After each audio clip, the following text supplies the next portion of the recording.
महात्मा को फोन कर करके बुलाना पड़ता है कि भाई सत्संग में आओ, क्योंकि हम सत्संग की महिमा को जितनी समझनी चाहिए उतनी समझते नहीं। और क्या कि अगर ज्ञान और ध्यान में आगे बढ़ना है तो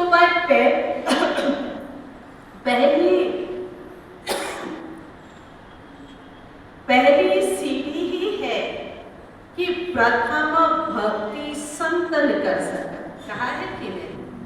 अब क्या कि पहली सीढ़ी पर पैर नहीं रखोगे तो मंजिल तक कैसे पहुंचेंगे? सबसे जरूरी बात है। और इसीलिए मैं हमेशा जब जब रामायण पढ़ती हूँ या तो रामायण का उल्लेख आता है तो उसमें हम सब अन्य भक्तों के साथ में सबरी बाई को जरूर याद करते हैं। और सबरी की भक्ति को कहा कि अगर श्री गुरु महाराज ने एक बार कहा कि अगर भक्ति के मार्ग में गुरु भक्ति को करनी है तो देखो सर्वश्रेष्ठ उदाहरण सबरी बाई का है। और सबरी बाई के उदाहरण में कितनी कहते कि विचित्रता है कि सबरी बाई के घर उसकी कुटिया पर भगवान आए और उसने भगवान को क्या कहा कि केही विधि स्तुति करो तुम्हारी, अधम जात में जड़मती। क्या कहा कि हे प्रभु मुझे कुछ नहीं आता। ये भक्ति की पहली शुरुआत। इसीलिए कहा कि सोक्रेटिस के पास में उनका शिष्य आया कि महाराज हमारे पूरे शहर में आपके ज्ञान की चर्चा हो रही है कि सबसे ज्ञानवान व्यक्ति जो हमारे शहर में है वह सुकरात, सोक्रेटिस भी कहते हैं उसको, वह है। तो महाराज आपके पास क्या ज्ञान है? तो सोक्रेटिस कहते हैं कि मुझे ये ज्ञान है, मुझे ये पता है कि मुझे कुछ नहीं आता है, मुझे कुछ नहीं आता है। और ये सबसे पहले गुरु भक्ति की आवश्यकता है। गुरु महाराज जी तो कहते हैं कि आनंद के लूटे खजाने पर सदगुरु के दरबार में, पर हमारी झोली ही छोटी लेके आते हैं, है कि नहीं? हम अपनी झोली छोटी लेकर के आते हैं, फिर कहा कि जाते हैं वह ऐसे ही चले जाते। तो सबसे पहले कहते हैं कि गुरु भक्ति की आवश्यकता है कि मैं कुछ भी नहीं, और बात भी सही है।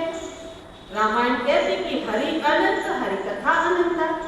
हरि अनंत है, उसकी कथा भी अनंत है, तो आप कितना जानोगे?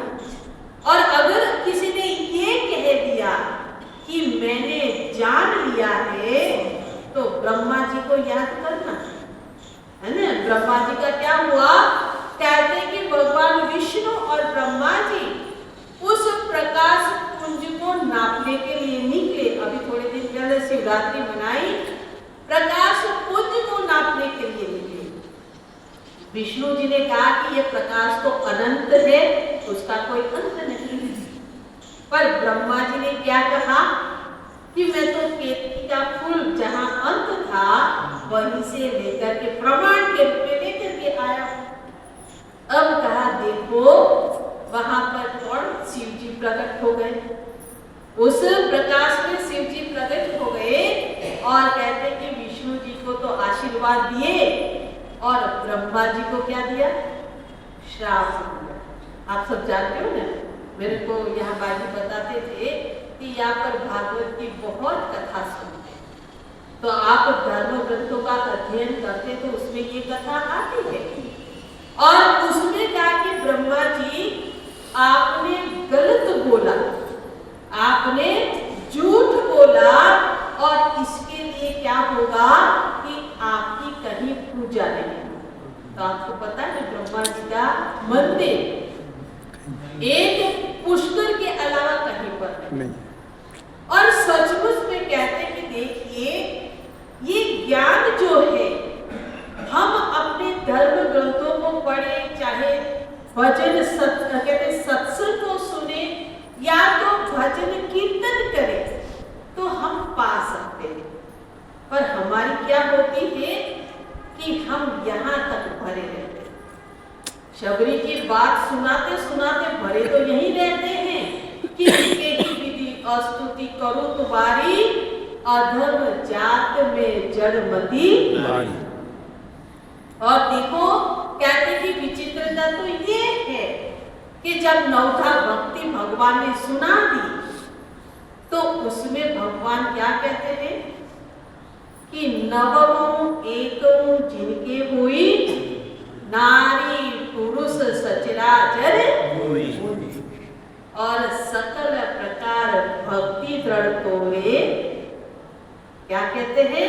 हे भामिनी, सकल प्रकार की नो भक्ति तेरे अंदर दृढ़ है। अब प्रश्न ये उठता है कि दिलवी तो संपूर्ण थी, पूर्ण थी, तो भगवान ने नवधा भक्ति किसको सुनाया? भगवान ने भक्ति किसको सुनाया? शबरी के माध्यम से हम सबको सुनाया। शबरी को कोई जरूरत नहीं, ये तो हम सबको जरूरत थी और हम सबको सुनाया और कहा कि देखिए शबरी के अंदर दृढ़ प्रकार की भक्ति कैसे हुई। तो सबसे पहली बात आती है कि शबरी बाई ने गुरु की सेवा की। हम जानते हैं कहानी को मैं कुछ भूल जाऊंगी, पर कहा